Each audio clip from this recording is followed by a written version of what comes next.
Mesdames, Messieurs, bonsoir et bienvenue dans les titres de ce journal. L'avis favorable de la Commission nationale d'aménagement commercial pour la réalisation du cinéma multiplex de Tours-Nord. La CNAC confirme le groupe d'Avoine qui a obtenu le projet. Les opposants au projet avaient déposé des recours, ils sont consternés. 560 millions d'euros de budget pour 2014. Les élus du Conseil général d'Indre-et-Loire discutaient des orientations budgétaires. Aujourd'hui, l'opposition dénonce le flou autour de la fiscalité. Et puis l'aéronautique tient son forum au Vinci à Tours jusqu'à demain. Un secteur en pleine croissance et qui recrute, mais les candidats manquent à l'appel. Le groupe d'Avoine est donc conforté dans le projet de réalisation du multiplex à Tours-Nord qui doit ouvrir en 2015. La Commission nationale d'aménagement commercial a rendu aujourd'hui un avis favorable à l'unanimité, confirmant ainsi la commission départementale. Les opposants au projet, à commencer par les cinémas Studio et CGR, se disent atterrés. Aurélie Renaud. Après 2 ans d'enquête administrative, la Commission nationale d'aménagement commercial a donné à l'unanimité son feu vert pour le multiplex de Tours-Nord. 9 salles et 2000 places, un projet porté par le groupe savoyard d'Avoine. Ce matin, les opposants et les partisans à ce projet ont passé une sorte de grand oral devant la Commission. La ville de Tours était représentée par Jean Germain qui voit dans ce multiplex un levier de développement pour le nord de l'agglomération. Il n'y a pas qu'un cinéma, il y a plein d'autres choses.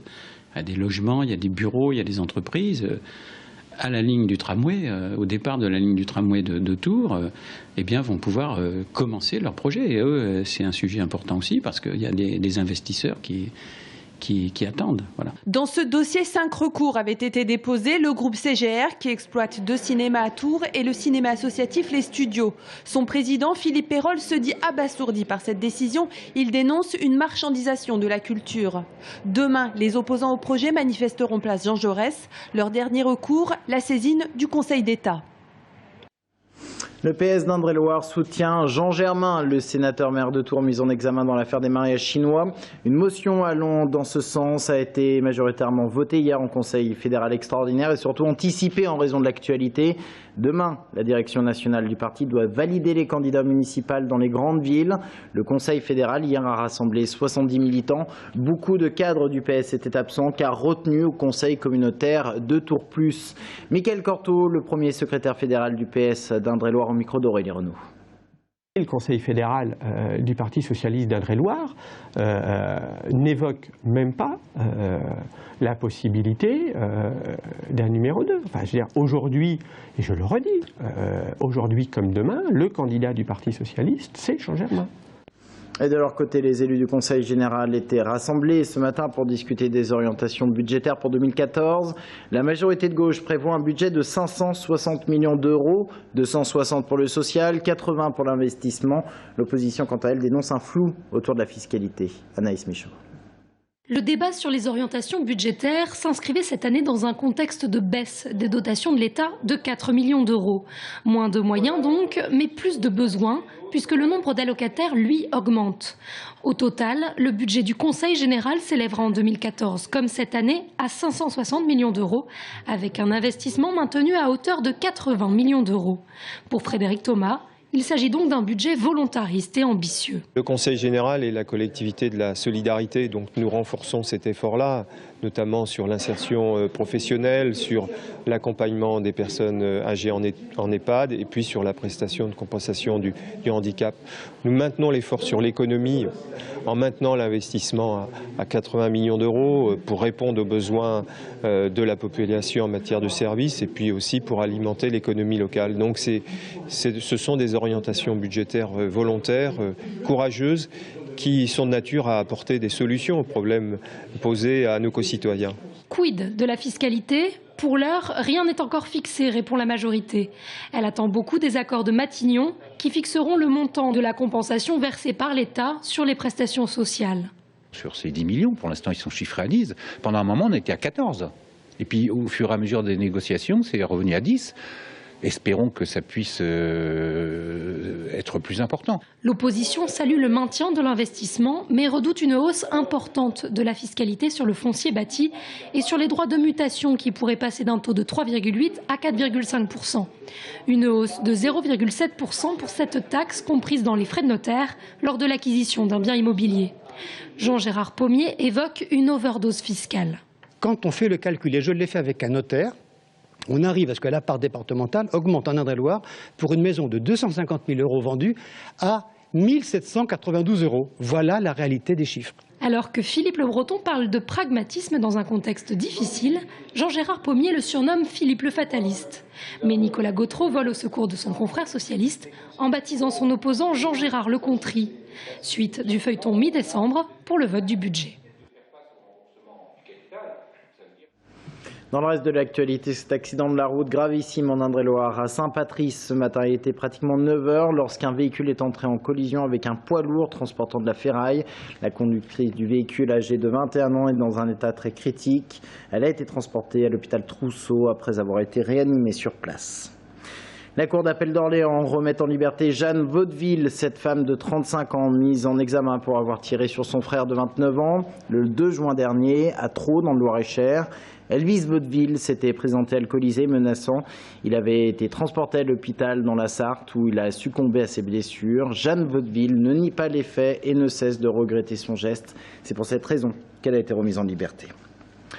Focus maintenant sur un salon qui se tient encore jusqu'à demain au Vinci à Tours, le Forum des métiers de l'aéronautique, aussi bien destiné aux jeunes par exemple qu'aux professionnels eux-mêmes. Il faut savoir que la région Centre compte un nombre important de sous-traitants de l'aéronautique, une filière en pleine croissance mais qui a du mal à recruter. Romain Delville. Pour la première fois, le Forum des métiers de l'aéronautique accueillait un rendez-vous d'affaires interrégional. L'occasion pour les professionnels du secteur de mieux se connaître ou se découvrir entre les nombreux sous-traitants de la région Centre, les fournisseurs et autres prestataires. Je pense qu'il y a encore besoin de faire connaître un peu nos produits, qu'on voit partout sur les aéroports, mais qu'on a besoin de faire connaître un peu plus auprès du grand public pour qui les trois sigles, les trois lettres TLD ne représentent pas toujours encore grand-chose. Mais c'est une occasion justement de se faire connaître auprès de sociétés qui sont en local ou un peu plus distantes, dans les Pays de Loire, on va jusqu'à Nantes ou d'autres villes sur lesquelles on n'est, nous, pas forcément très agressifs en termes de recherche de prestataires ou de fournisseurs. Autour du planeur de Touraine Planeur, le forum reste un lieu dédié à la formation et la présentation de savoir-faire. Le CFAI pour Industrie présente ainsi une machine de tri entièrement conçue en interne par les enseignants et les élèves. Un robot qui réunit les compétences des centres de formation d'apprentis de l'industrie, du CAP au diplôme d'ingénieur par alternance. En Touraine, la structure se situe à Amboise. C'est une machine qui a été réalisée donc par les formateurs et les apprentis du CFAI Centre, donc le CFA de l'industrie région Centre. Nous allons former des jeunes du CAP jusqu'au diplôme d'ingénieur par apprentissage. Donc ces jeunes, ça permet surtout à des jeunes collégiens de pouvoir découvrir ce que c'est que le monde entre guillemets de la robotique, de l'automatisme, de l'électrotechnique, différentes choses que l'on va pouvoir retrouver dans les métiers de l'aéronautique. Le lycée Gustave Eiffel de Tours ne sait pas concevoir que des bourgeons du tramway tourangeau. Ici, des élèves prennent ou reprennent goût à l'apprentissage des savoirs techniques qui mènent à l'emploi. Des élèves avec un profil de chaudronnier, d'usineur, trouvent des emplois effectivement dans le secteur de l'aéronautique, travail de structure d'avion, mais aussi un travail de réalisation de pièces moteurs, pièces avions. Oui, aujourd'hui ils trouvent de l'emploi dans ce secteur-là. La filière aéronautique française est en forte croissance et les entreprises de la région espèrent bien en profiter. Dans leur sillage, les élèves sont prêts à intégrer l'industrie de demain. Une grève à venir au sein de France Business School, l'ex-SM, l'école de commerce de Tours, et ce pour une durée limitée. Pas d'arrêt des cours prévus, mais à partir du 25 novembre prochain, le personnel est invité à porter un brassard comme le font les Japonais. Les salariés reprochent à la nouvelle direction sa gestion du groupe. Il faut dire que le site tourangeau perd de l'argent. Un expert comptable a été nommé par le comité d'entreprise. Dans le Loir-et-Cher, le chantier de la déviation de Vendôme avance. Déjà 2 tronçons ouverts à la circulation, 2 autres suivront. Le 3e tronçon est en cours de finition. Visite du chantier avec Sabrina Melout. Sur ce chantier, le 3e tronçon de la déviation de Vendôme verra bientôt le jour. Des déviations à 2 voies par l'ouest sur une longueur de 10,9 km. Un aménagement stratégique qui vise notamment à réguler le transit des poids lourds. Au total, 5000 véhicules par jour sont attendus, avec 20% de poids lourds. La déviation de Vendôme est majeure et stratégique. Majeure pour éviter, comme on vient de le voir à l'instant, les nombreux poids lourds qui traversent la ville de Vendôme et qui ne peuvent plus les supporter. Donc elle est majeure pour la ville de Vendôme. Stratégique parce qu'elle permettra d'accéder à partir de la route de Paris, de la route du Mans et la route de Tours aux 3 zones industrielles, aux différentes zones industrielles qui se trouvent sur les sorties de Vendôme, sur les sorties de Naveil et autres. Les poids lourds, la bête noire des habitants et des automobilistes. 6 autres communes sont concernées par cet aménagement. C'est le cas de Villiers-sur-Loire, Naveil, Marcilly-en-Beauce, Villerable, Sainte-Anne ou encore Thoré-la Rochette. Ce 3e tronçon reliera la route départementale 917 et la route nationale 10. Aujourd'hui, on a 1 an d'avance pour terminer ce dernier tronçon, ce qui est important. On pense pouvoir le terminer rapidement, je crois, maintenant, d'ici 2 mois, je pense, début de l'année prochaine, on pourra l'ouvrir. Une déviation réalisée en 4 tronçons pour un coût global de 65 millions d'euros, dont 12 millions pour ce 3e tronçon. La réforme des rythmes scolaires fait polémique. Parents d'élèves en colère, enseignants mécontents qui relèvent un niveau de fatigue avancé des élèves. À Tours, la polémique fait même rage. La mairie est pointée du doigt pour son organisation de la réforme. C'est le thème ce mois-ci de l'émission Libre-Échange présentée par Sabrina Meloult. À voir en première diffusion ce soir à 22h30. En voici un extrait. Est-ce que vous avez l'impression aussi, j'ai envie de vous poser la question, d'être victime d'un calendrier politique? Oui, un peu. Nous avons effectivement un peu ce sentiment-là. D'autant plus que vous disiez, M. Gernot, que vous aviez décidé d'y aller pour se donner le temps, etc., d'une vraie réflexion. Je le rappelle. Combien d'enfants par adulte?